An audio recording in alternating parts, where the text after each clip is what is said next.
Olá, amigos, sejam todos muito bem-vindos a mais um encontro aqui no Grupo Espírita Francisco de Assis, que hoje tem a alegria de receber o nosso companheiro Marco Milani, que é da União das Sociedades Espíritas de São Paulo, e hoje veio para nos responder a um questionamento, que é o seguinte: os suicidas vão para um lugar específico?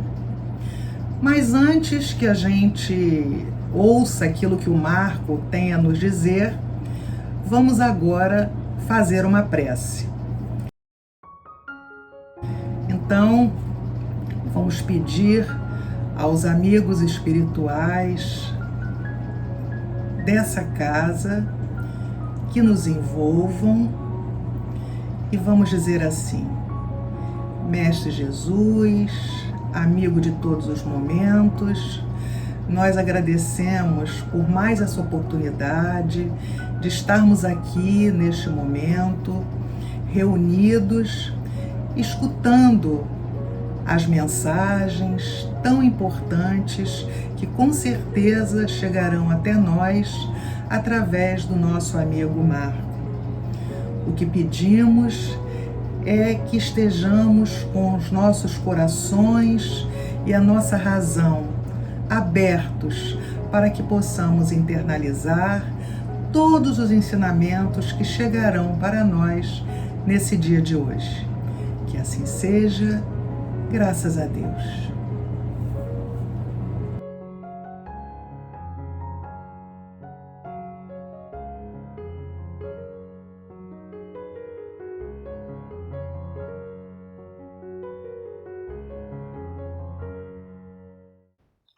Olá, meus amigos do Grupo Espírita Francisco de Assis. É uma grande satisfação participar mais uma vez dessa palestra à distância, porém unidos pelo pensamento e sentimento.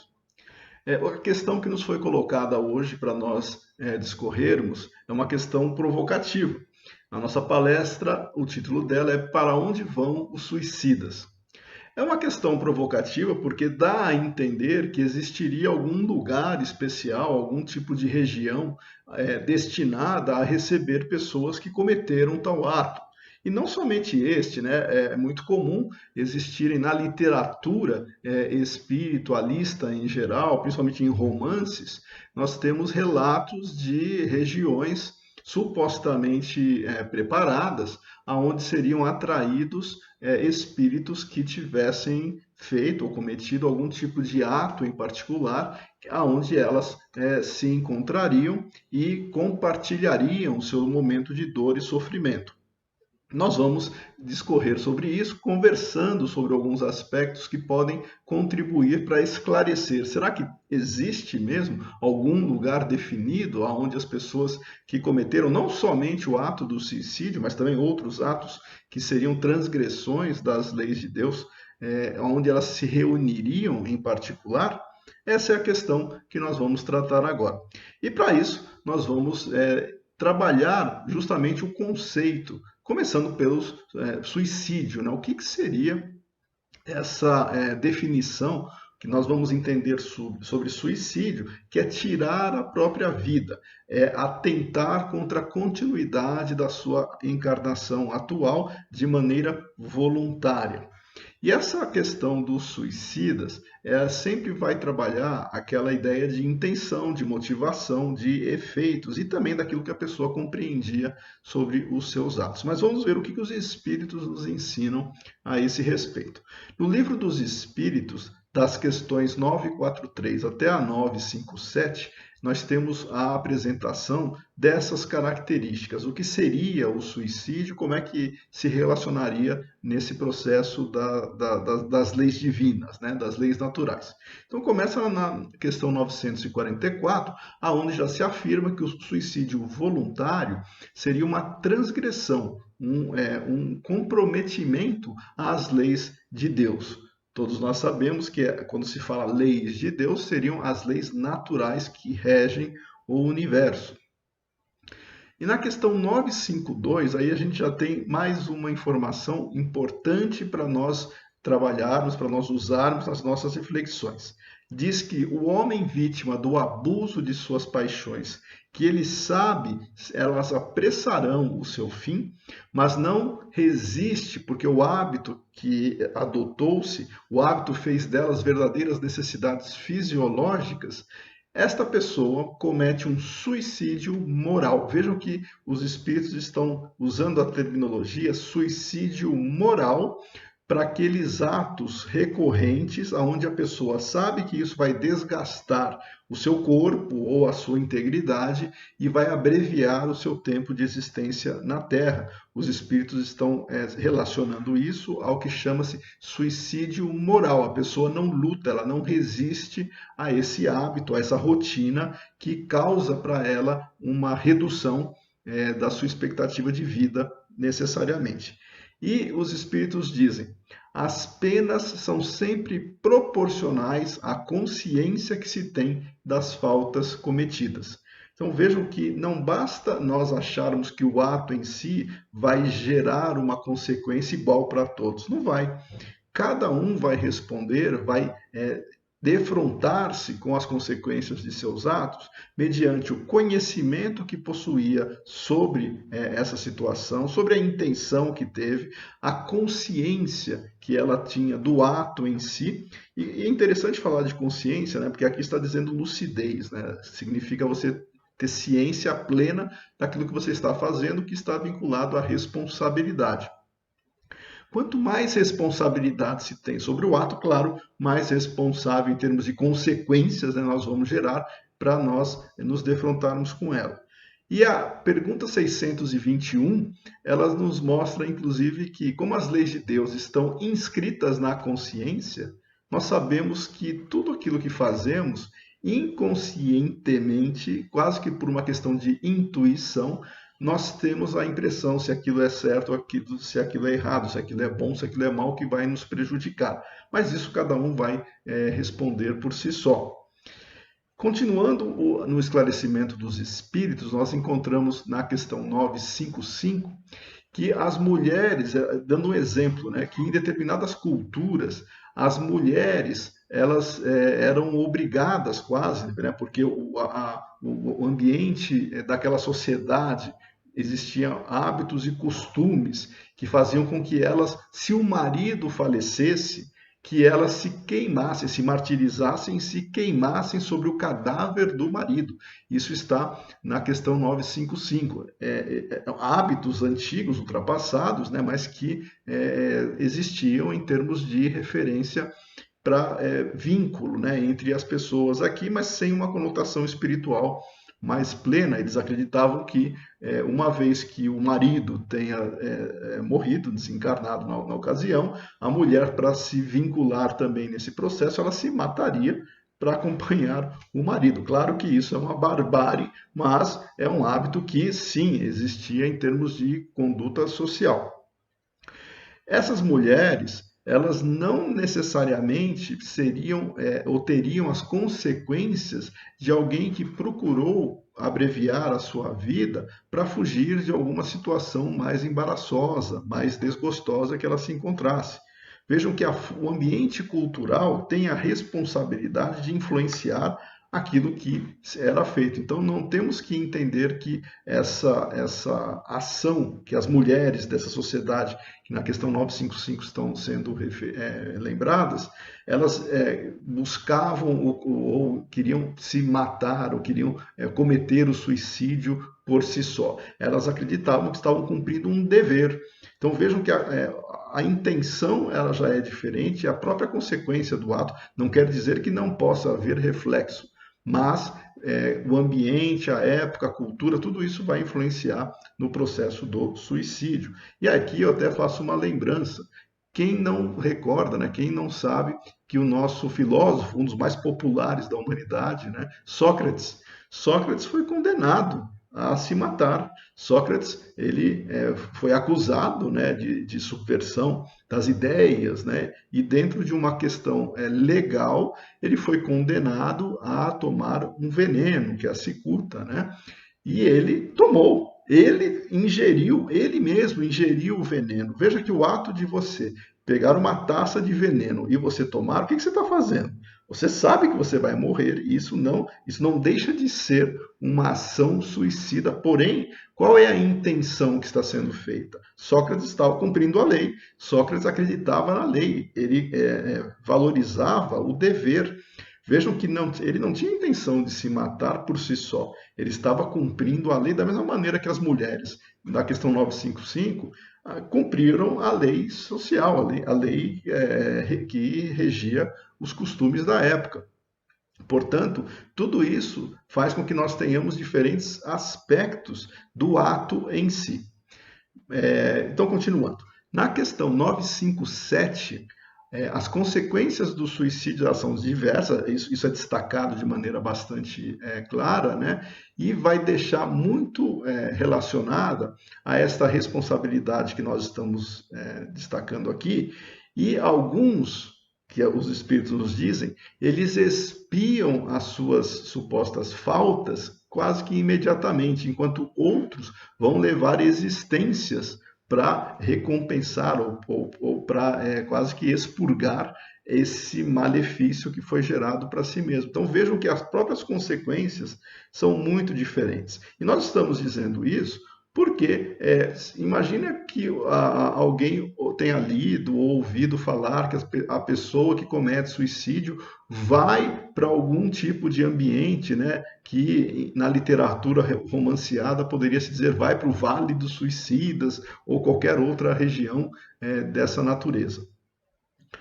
Vejam que são causas diferentes, são consequências diferentes, são relações diferentes. Portanto, é impossível a gente achar que o ato em si que vai caracterizar o destino de alguém em termos de realidade espiritual. E a gente já vai discutir isso quando entrarmos naquilo que o Espiritismo interpreta dessa figura de céu e inferno. Muito bem. Então, a gente entende que o tipo de morte também influenciará essa questão de como as pessoas vão se encontrar na realidade espiritual. É muito comum alguém achar que morreu, então todos terão a mesma recepção no mundo espiritual. Não, claro que não. Depende dessas características que nós já estamos comentando e também do tipo de morte, se foi uma morte violenta ou se foi uma morte onde esse desgaste do organismo já vinha se dando há mais tempo. No caso de morte violenta, com a interrupção brusca, né, da vida, há segundo os espíritos, uma persistência do laço fluídico que liga o espírito ao corpo. E isso gera, em algumas pessoas que atentaram contra a própria vida, a repercussão do estado do corpo sobre o espírito. Ou seja, ele vai experimentar não só a angústia e o horror, né, de se encontrar vivo, porque uma das grandes decepções do suicida é saber que ele não morreu, que ele continua existindo dentro da realidade espiritual, mas neste caso, quando a morte é violenta, e dependendo das características, da intenção, da responsabilidade, do tipo de morte, da característica que ele teve sobre o ato enquanto responsabilidade, ele vai experimentar a angústia e o horror da decomposição do próprio corpo. Isso nós encontramos nessa mesma questão da 957. Então, isso que nós estamos trabalhando no Livro dos Espíritos, nós vamos resgatar no depoimento dos espíritos como é que eles se encontraram no mundo espiritual após cometer o ato do suicídio. Kardec, ele evocou e conversou, dialogou com espíritos nesta situação e a gente já vai ver o que eles relataram. Se eles estivessem em algum lugar específico, certamente eles relatariam, mas vamos ver o que eles relataram daqui a pouquinho. Muito bom.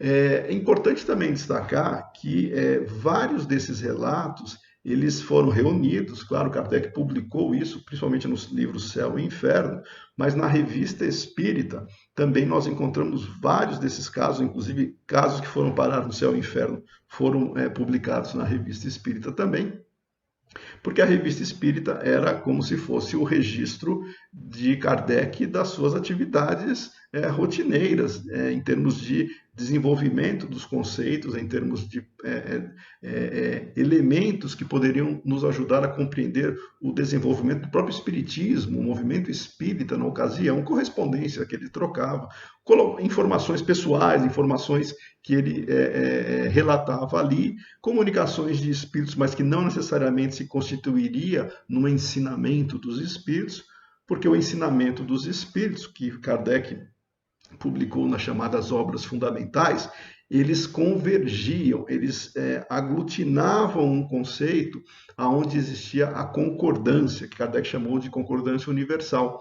Mais de uma fonte, mais de um espírito apontava para aquela direção.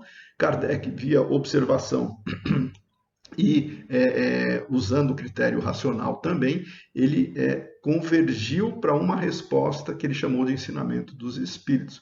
Então não basta o espírito se comunicar, escrever uma mensagem, ou escrever um livro, escrever um romance, que passa a se tornar uma verdade universal. Não, isso pode ser até opinião, como pode ter sido também uma fantasia.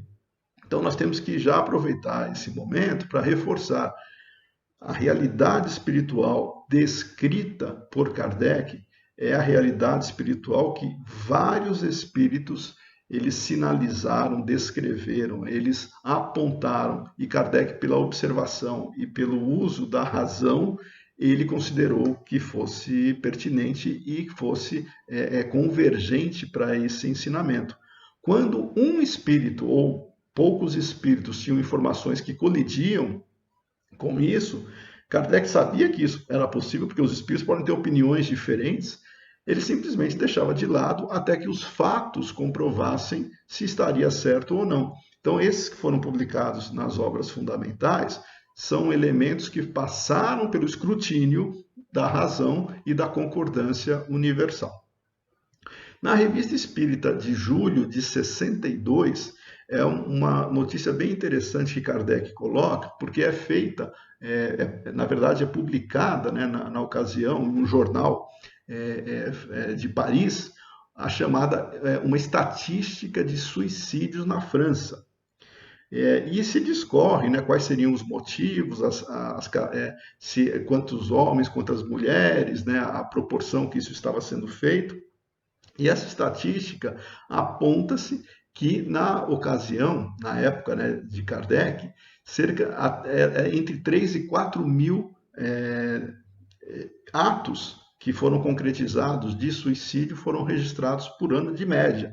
Então imagine de 3 a 4 mil pessoas na França que se matavam por ano, que era o que Kardec noticiou dentro daquilo que se tinha na época, né, de estatística, e teceu comentários em cima, colocando que um dos motivos certamente era a expectativa que as pessoas tinham do que iriam encontrar. Quem achava que não existiria nada, pessoas materialistas que não acreditavam, não compreendiam essa relação da continuidade da vida na realidade espiritual, ateus que não se importavam com a ideia de um Deus, né? Pelo contrário, eles achavam que nada regulava essa relação e que eles iriam simplesmente deixar de existir. Então, existia uma fonte que, na ocasião, até por alguns tipos de escolas filosóficas, pregavam essa visão materialista de que não existiria nada após a morte. Essa visão pode ter estimulado muita gente a cometer esse ato. E aqueles que contribuíram para disseminar essas ideias, eles também são responsáveis pelos atos que ajudaram a promover. Veja como nós temos a responsabilidade e a importância daquilo que nós disseminamos, daquilo que nós exemplificamos muitas vezes.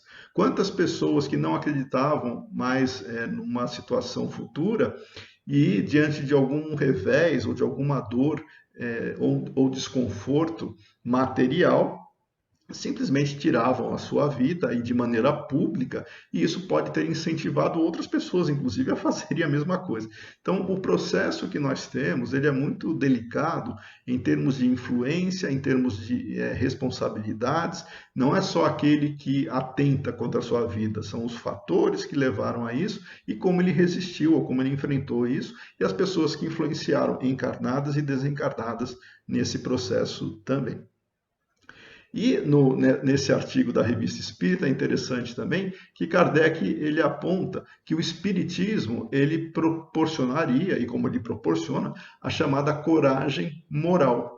Aquilo que pode parecer algo extremamente doloroso ou que coloca a situação da pessoa num extremo desgaste ou que ela não consiga mais enfrentar e que ela queira afastar-se dessa situação que a incomoda e comete o suicídio, essas pessoas elas não teriam a força necessária ou não descobriram em si a força necessária para superar isso, mas que o Espiritismo poderia auxiliá-las no sentido de mostrar a realidade do que vem pela frente e de fortalecê-las para enfrentar essa situação com coragem, diante de provas que nós estamos encarnados a vivenciar. Ninguém encarnou aqui por acaso. Ninguém encarnou nesse planeta de férias. Nós encarnamos aqui para trabalhar, para vivenciar experiências, para superar obstáculos e nos fortalecer.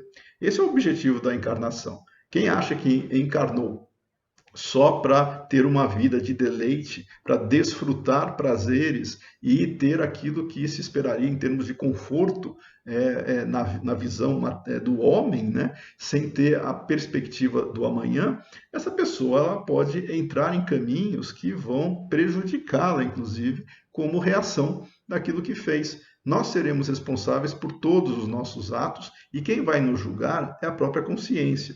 Não é Deus, né, na figura antropomórfica que fica falando você, você, você.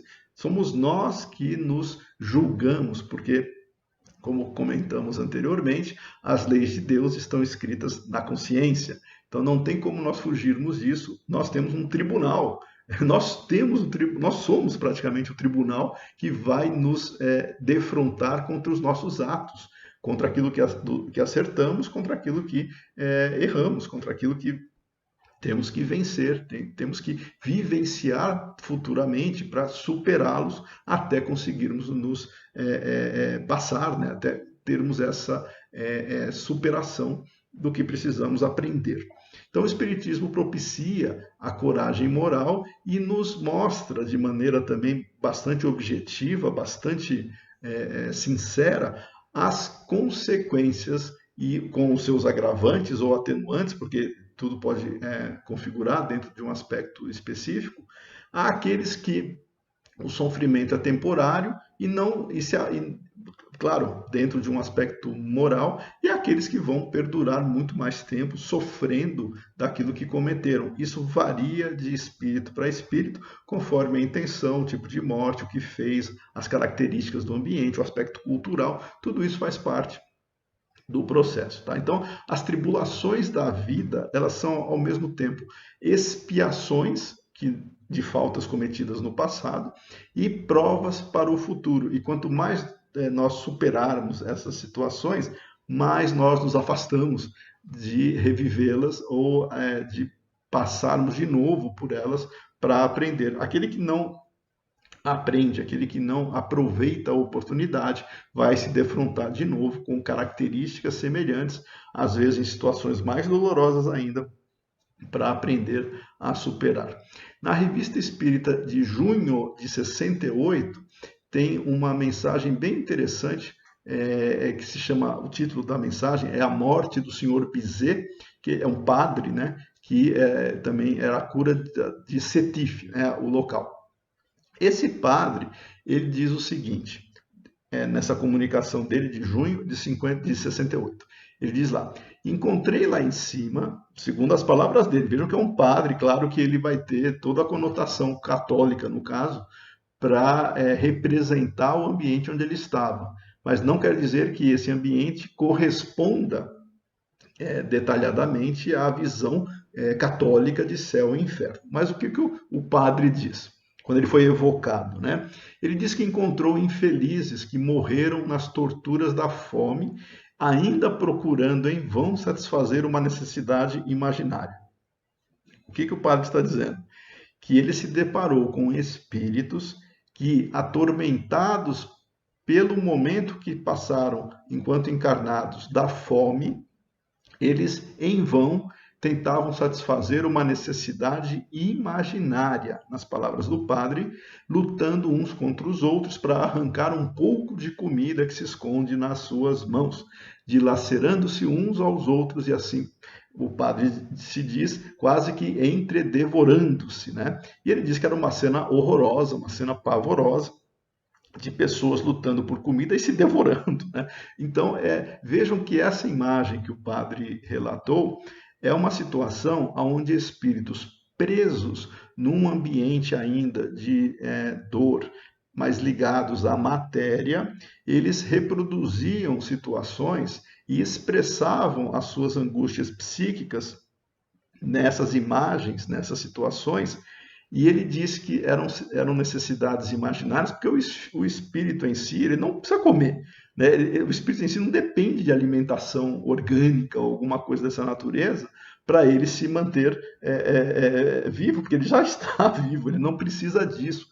Mas, condicionado pela vivência da matéria, o espírito cria essa necessidade e sofre com ela porque não consegue satisfazê-la de maneira como faria na matéria. Então vejam que a pessoa quase que cria um ciclo vicioso. Ela cria uma necessidade que só existiria na vida material, não havendo isso no mundo espiritual, ela entra numa angústia e num tormento terrível e busca criar fluidicamente, porque psiquicamente nós criamos isso, elementos para tentar suprir isso. Só que o desequilíbrio que as pessoas trazem é tamanho que gera uma dor e esses espíritos se relacionam uns com os outros nesta faixa, nesta sintonia em termos de necessidade. Eles foram atraídos diante de uma necessidade imaginária, mas pela questão de afinidade, eles se encontraram. Não foi um local específico para receber só quem morreu de fome. Não. Os espíritos trazendo um condicionamento psíquico, e fluidicamente eles emitiam isso também, eles se atraíam para aquele ambiente. E o padre vivenciando, passando por lá, não que o padre vivenciasse isso como fome, mas ele se deparou porque ele via espíritos fazendo isso. O padre estava lá, ele não estava nesse local também sofrendo ou punindo. Ele se deparou com essa situação e relatou que era uma imagem terrível, né? Que ele relatou como se fosse um espetáculo da morte, né? Onde as pessoas desequilibradas se relacionavam.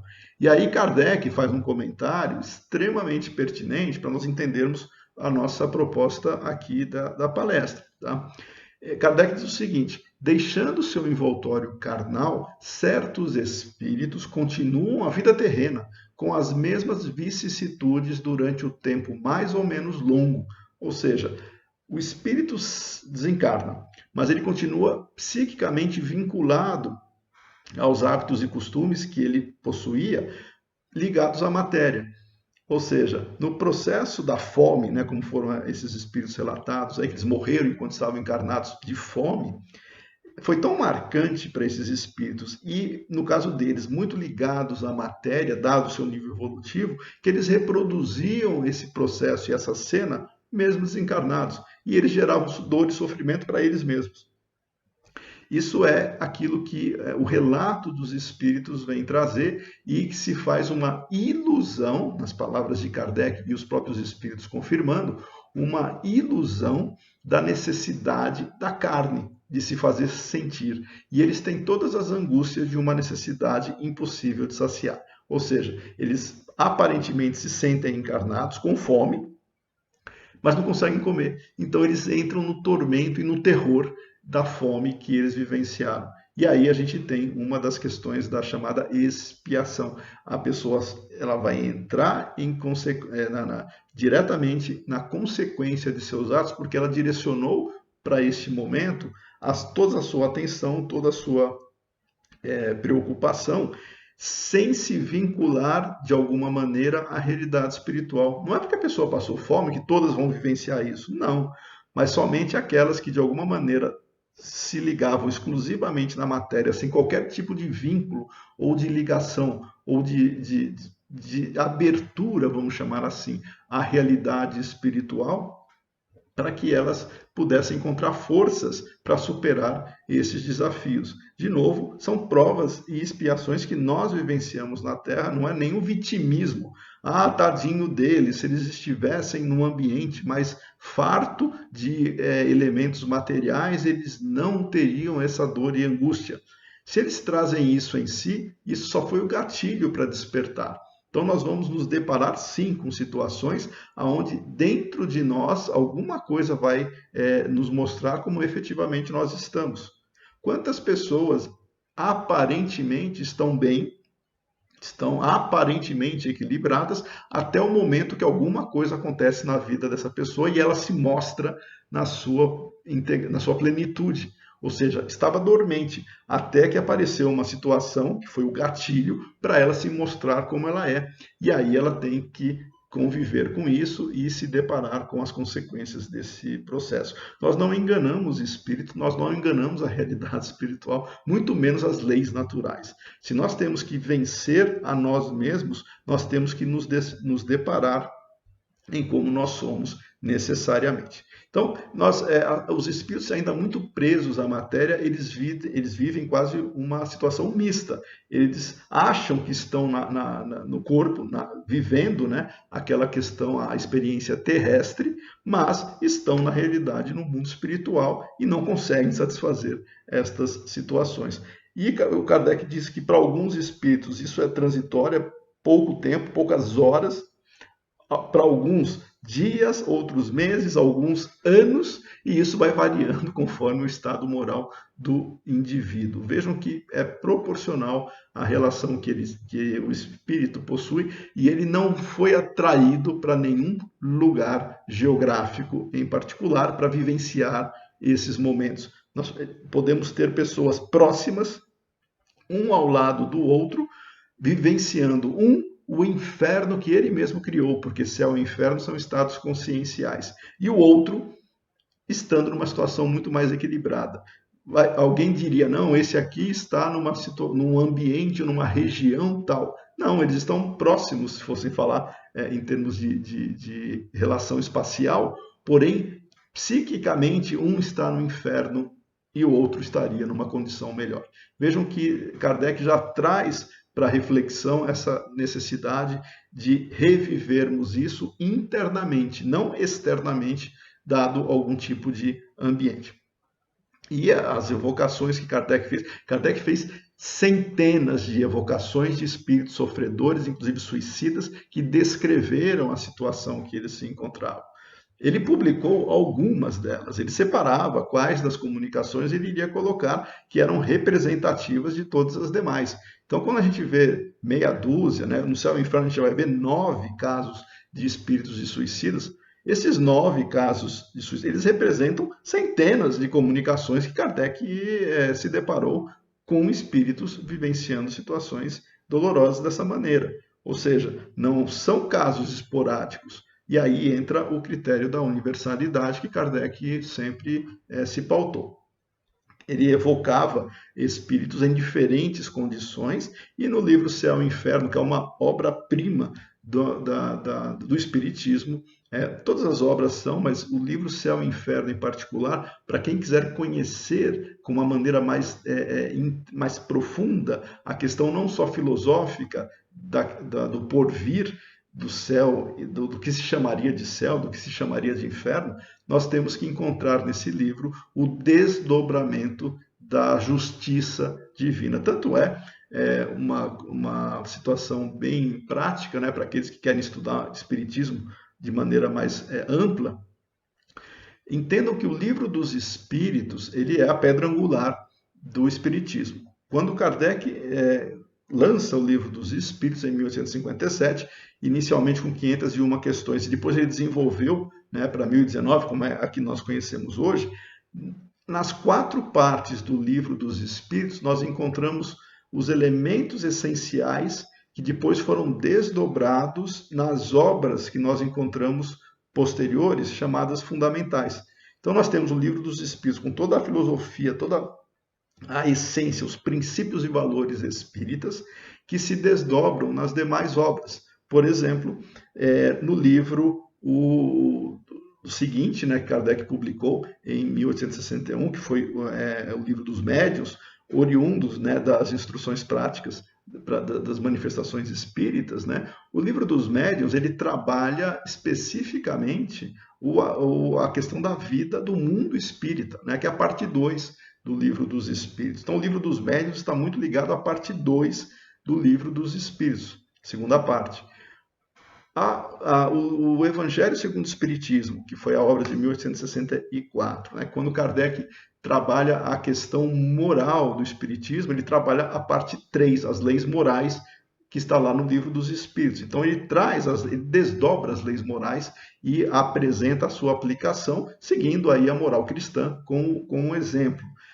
O livro Céu e Inferno, que é de 1865, ele se relaciona à 4ª parte do Livro dos Espíritos, que é justamente as esperanças e as consolações e a justiça divina que nós encontramos descritos. E aí a gente tem o Céu e o Inferno dividido, né, em 2 partes. A primeira parte, onde ele trabalha essa questão filosófica, né, do conceito de céu e inferno, e de justiça divina, e na segunda parte nós temos a aplicação, que são decorrentes dos relatos dos espíritos em diferentes níveis que eles se encontram. Se quiserem saber como é que os espíritos se encontram, né, qual vai ser o que acontece após a desencarnação, leiam o Céu e o Inferno, e vocês vão descobrir os relatos dos espíritos de uma maneira muito objetiva que Kardec trabalhava, conforme o nível evolutivo de cada um.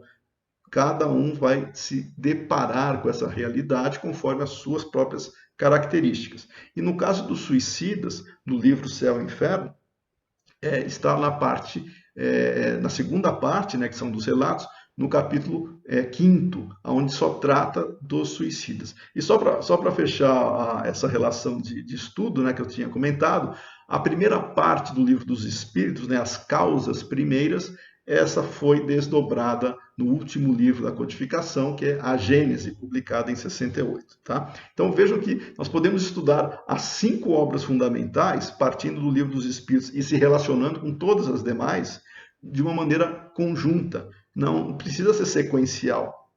A gente pode trabalhar conjuntamente um tema, ver como é que esse tema é tratado nas demais obras, e não ficar preso somente num aspecto, quando esse aspecto é desenvolvido nas demais obras também. Tá? Então, no caso do livro Céu e Inferno, no capítulo 5, né, no 5º, quando a gente trabalha os relatos dos suicidas, nós temos 9 casos que foram relatados.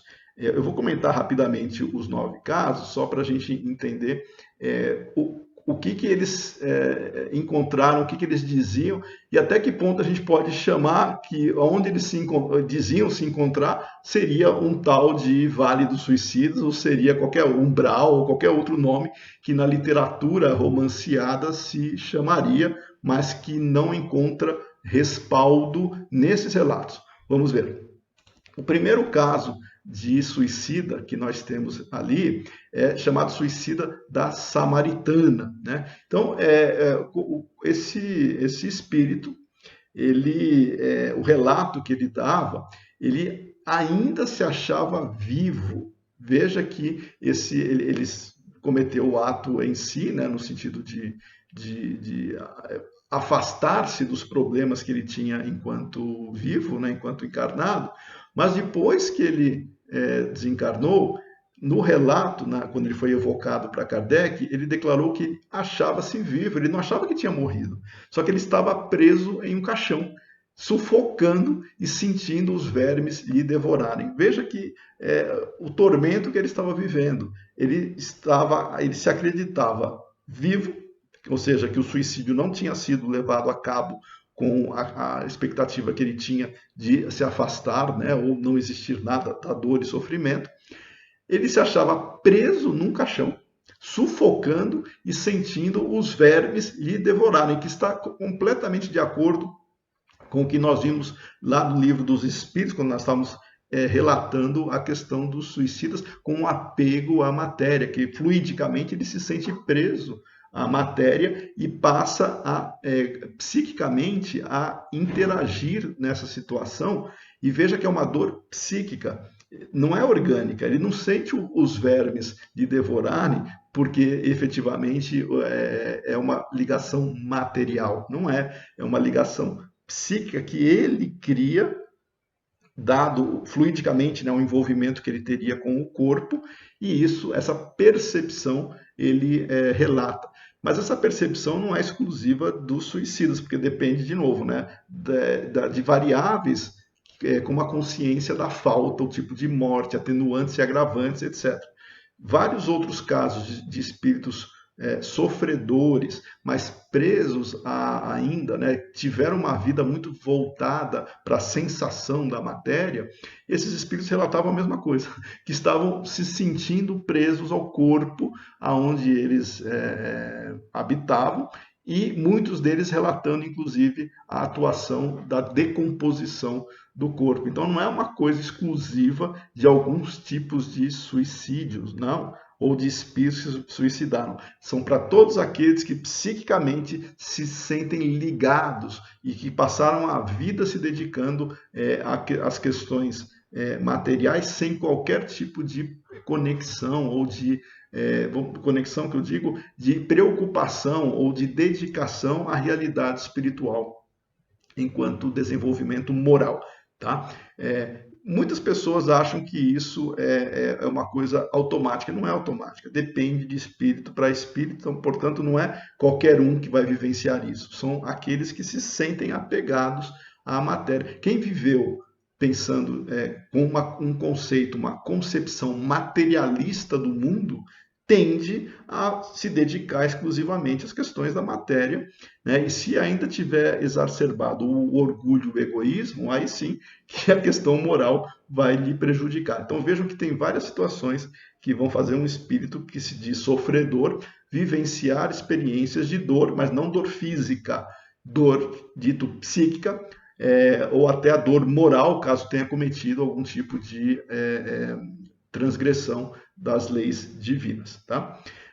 Bom, e em geral, esse espírito, no caso do suicida da Samaritana, ele valorizou mais a vida material do que a espiritual e vai ter esse vínculo com o corpo. Então, o caso do suicida da Samaritana, que é o primeiro caso que está lá no livro Céu e Inferno, ele demonstra essa relação. Tá? Que ele vivenciou essa percepção muito mais material e não tinha nenhuma preocupação espiritual e ainda cometeu um ato, né, bastante grave, que tipo de morte violenta e uma série de elementos que fizeram com que ele vivenciasse esse momento de tormento depois de desencarnado. O segundo caso que nós temos relatado ali é um caso que não se trata de apego à matéria. É um pai de família, é um negociante de Paris, que durante o ano de 1859, com a guerra da Itália, né, ele pensou o seguinte, o filho dele foi convocado para ir para a guerra. Então, para evitar que o filho fosse para a guerra, e na suposição que ele tinha, o filho iria morrer ou ter alguma dificuldade específica, ele atentou-se contra a própria vida para preservar a ida do filho à guerra. Então ele deixou a mulher viúva, né, porque ele é o único filho, né, do casal, e uma vez isso, ele seria o responsável pela manutenção da família, e ele não seria enviado para a guerra. E ele cometeu o ato de suicídio, ele tirou a própria vida com essa motivação de não desejar que o filho fosse para a guerra. Não é uma motivação materialista, tá? Mas é uma situação que os espíritos depois vão explicar quais foram os problemas que ele poderia ter superado nesse sentido. Primeiro, esse motivo aparentemente de amor ao filho e para a mulher, né, não caracteriza uma situação legítima ou que se represente como válida perante as leis morais. Isso não vai, e como não o isentou de padecer toda a situação dolorosa de tirar a própria vida. Tirou a própria vida de maneira violenta, de maneira a buscar alguma coisa que acha, né, que seria bom ou que seria para afastar problemas, ele vai responder por isso como qualquer outra pessoa que, nesse caso, responder para quem? Para a consciência. Diz que a punição, ele, né, o espírito, ele relata que essa punição não será tão longa, porque a intenção dele não foi uma intenção muito presa ao egoísmo e, no caso, ao orgulho, né, e à matéria. Ele fez isso para o filho não ir para a guerra, porém, não deixa de ser grave. A intenção que ele teve apenas foi uma questão atenuante, mas não tira, não isenta de maneira alguma os sofrimentos que ele diz vivenciar. E ele diz que vivenciou isso de maneira muito intensa. Por quê? Porque ele se diz ainda ligado ao corpo. Ou seja, ele, por ter tirado a própria vida de maneira violenta, permaneceu fluidicamente ligado ao corpo, como o outro ali da Samaritana permaneceu, então ele sentiu todo o processo da decomposição também do próprio corpo, e moralmente ele se sente muito, não só envergonhado, mas a falta que ele cometeu faz com que ele sofra. E Kardec diz que o suicídio ele não vai se constituir somente no ato voluntário, né, que produz a morte instantânea, mas também tudo aquilo que faz, que vai gerar o suicídio e que deve apressar a sua extinção das forças vitais, né? Então veja que nesse item, nesse relato, do caso, né, desse negociante, desse pai de família, Kardec aproveita para reforçar essa questão, que a pessoa vai responder pelos seus atos, né, tem as suas atenuantes, mas vai responder, é grave, mas ele ficou preso ao corpo, principalmente pela situação que ele provocou no tipo de morte. Mas não quer dizer que não exista outro tipo de suicídio, a gente vai chamar de suicídio paulatino, né? Quando a pessoa que os espíritos chamaram de suicídio moral, lá nas questões iniciais que nós comentamos aqui do Livro dos Espíritos, esse suicídio moral ou paulatino é quando sabe-se que você está cometendo um ato que vai extinguir as suas forças vitais e vai abreviar a sua vida. Isso é um ato de suicídio também. Então vejam que vai ter consequência. Então, se a pessoa tem algum hábito desregrado, que sabe que está antecipando a sua vida, esse ato vai gerar consequências danosas, porque é um hábito que ele não consegue superar. E aí Kardec e os espíritos dizem, a força de vontade é uma prova.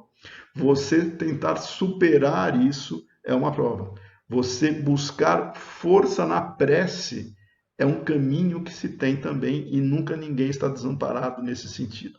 E aí a gente poderia trazer elementos bastante corriqueiros do nosso dia a dia, né? Por exemplo, a intoxicação das pessoas, tanto por substâncias químicas quanto por alimentos, constante e tendo consciência disso de maneira regular. Você vai abreviando a sua vida e, obviamente, isso existe algum reflexo. Cada um conforme o seu grau de conhecimento e cada um vai ter esse tipo de reflexo mais específico.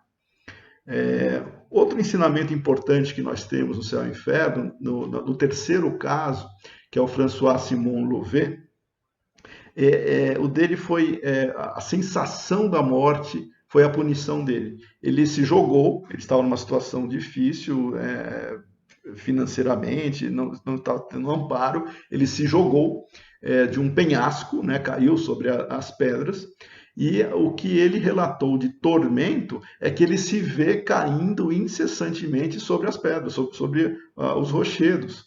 Ou seja, ele se jogou de uma torre há 6 anos, no caso a comunicação é importante, há 6 anos que ele já havia cometido esse ato, né, ele deu essa comunicação 6 anos depois do ato. 6 anos depois, ele continuava sentindo a mesma impressão, que para ele era um terror, de estar caindo sobre os rochedos, sobre as pedras, e se estraçalhando nelas. Então vejam o tormento que a pessoa gera para si no caso do espírito.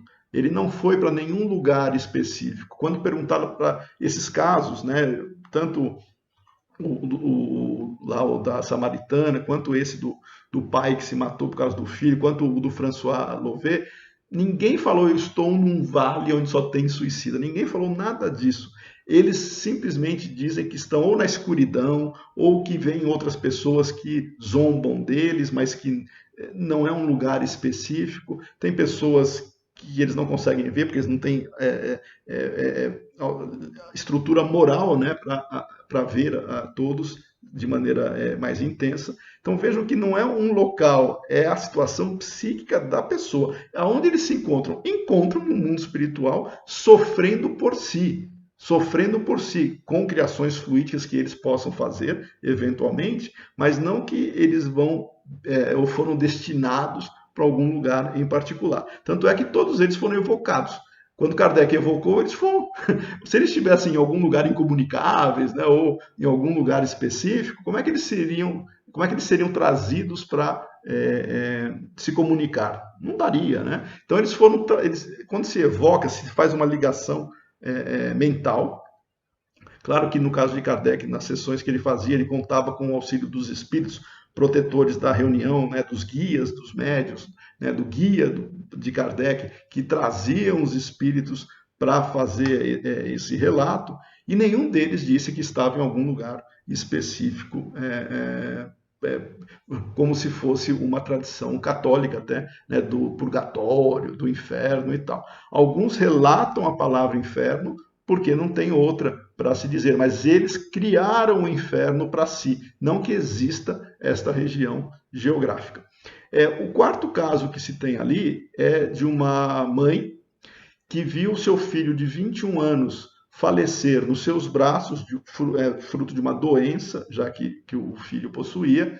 Em desespero, a mãe, diante do amor ou do apego que tinha com o filho, no mesmo dia que o filho desencarna, ela tira a sua própria vida, né? Porque ela queria ficar próxima ao filho. Vejam que tocante, né? Então, a ideia da mãe querer não se separar do filho, o filho doente falece em seus braços, ela desesperada tira a sua própria vida para se encontrar com o filho. E qual não foi a sua decepção? Primeiro, de que não encontrou e nem encontraria o filho, e foi dito, pelo menos no sentido de deixá-la ainda mais angustiada. Ela, com os espíritos onde ela se encontrava, os espíritos diziam para ela que ela nunca mais iria ver o filho, né? E que ela ficaria sofrendo e no tormento que ela cometeu, da mesma maneira envolvida nas dores, né, psíquicas que ela mesma criou. E na sua evocação, ela se coloca ali totalmente inconformada, inclusive acusando Deus de injusto, né? Porque como é que Deus não poderia permitir a uma mãe encontrar o seu filho, né? E Kardec explica para ela que o primeiro caminho para ela se harmonizar é o arrependimento. E que esse arrependimento ela teria que buscar em si mesma, ninguém faria isso para ela. E a partir do momento em que ela busca olhar para si, para se arrepender, ou pelo menos para para encontrar elementos que poderiam tê-la feito superar essa dor, né, se tivesse encarnada, ela começa a sentir um bálsamo de esperança na amargura que ela vivia. Tá? Vejam que o caso dela, ela cometeu um suicídio de morte violenta, ela se enforcou de morte violenta, mas ela não se sentia ligada ao corpo como os outros suicidas que nós comentamos. Ela tinha plena consciência da morte, ela sabia que tinha morrido, diferente de outros que se achavam vivos ainda, mas ela sofria com a expiação de não ter encontrado o filho e de achar que nunca mais iria vê-lo. Então o tormento dela era brutal nesse sentido. Ela tirou a vida dela de forma violenta e não ficou se sentindo presa ao corpo. Então vejam que varia de caso para caso.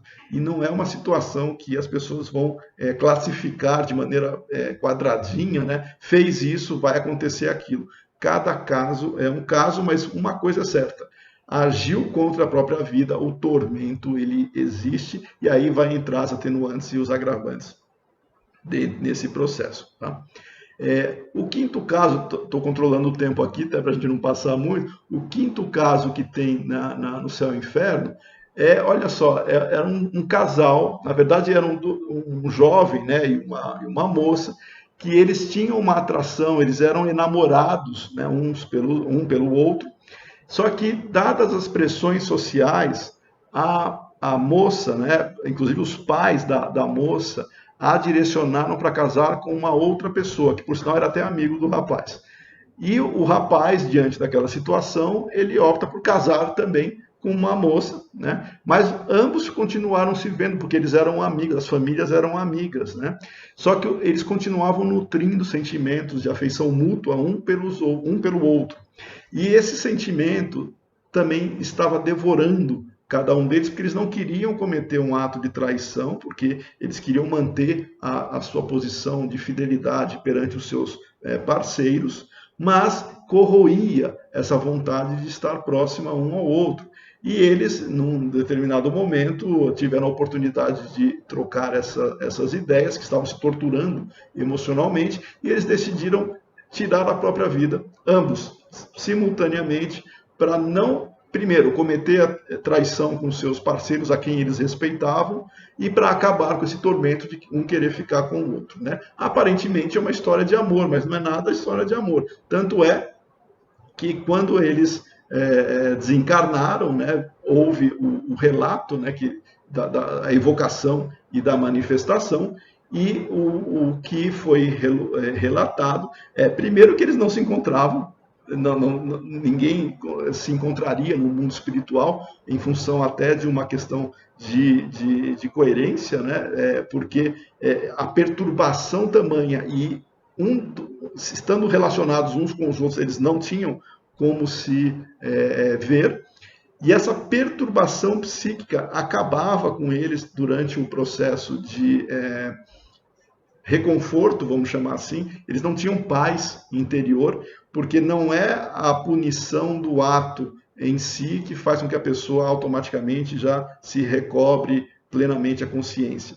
Eles vão ter que revivenciar esse processo, não se encontrando. E aí os espíritos, tanto é que o espírito que ajudava Kardec, né, São Luís e o guia do médium e tal, eles afirmam, esses dois espíritos, por um bom tempo, eles não vão se reencontrar, vai ser a punição deles, eles vão vivenciar outras situações encarnados para aprender a valorizar a vida, mas neste momento eles não vão conseguir se encontrar mesmo. Então vejam que a angústia e o tormento e a causa do suicídio, ela permanece até ser devidamente extinta, né? Então isso é um dos efeitos que nós temos da consequência.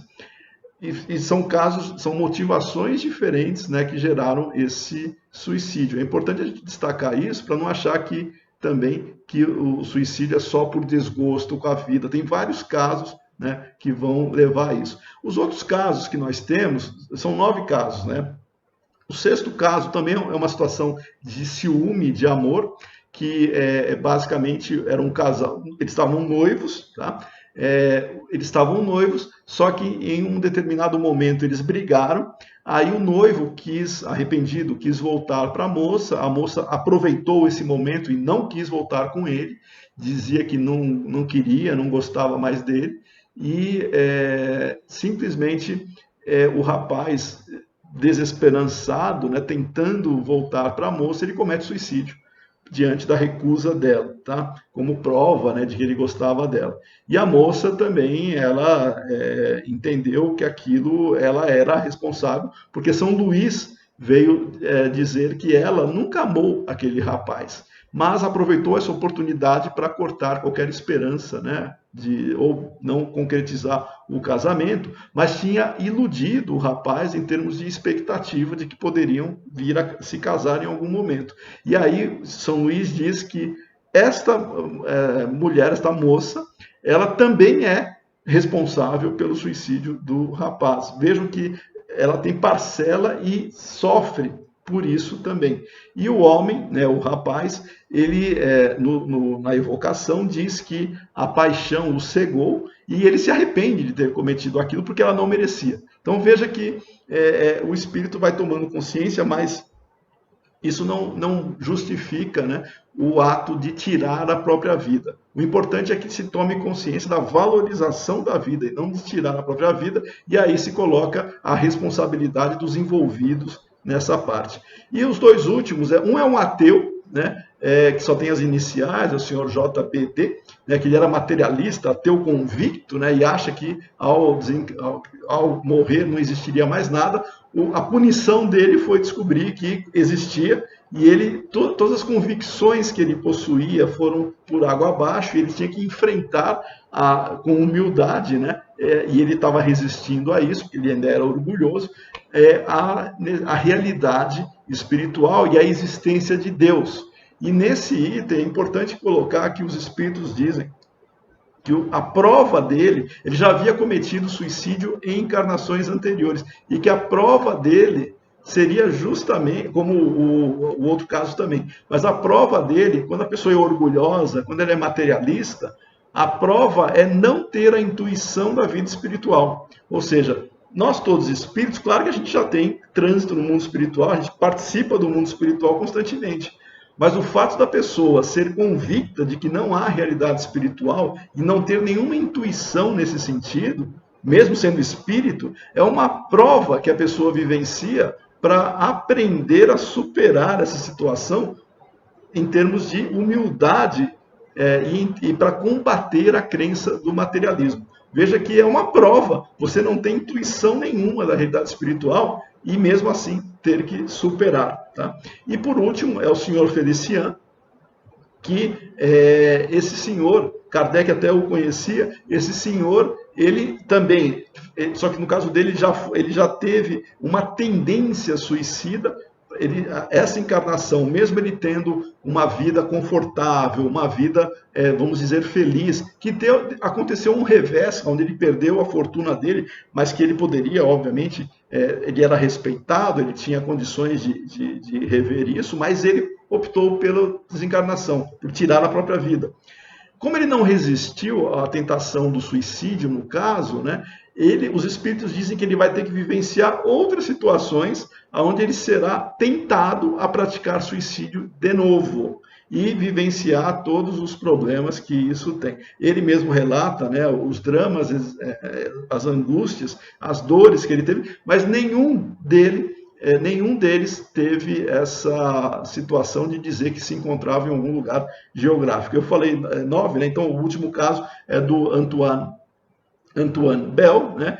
Que esse também foi por ciúmes, a mulher que ele desejava, que ele amava, optou por outra pessoa que tinha uma condição financeira melhor, ele por ciúmes foi lá e matou a outra pessoa, e logo em seguida, fruto de angústia e pensamentos obsessivos, ele se matou. Tá? E ele relata que esse tormento de ver o rival morto também o atormentava constantemente, e isso era uma punição para ele, e ele estava se arrependendo, mas que sofria todas as angústias dessa situação, vendo a sua vítima.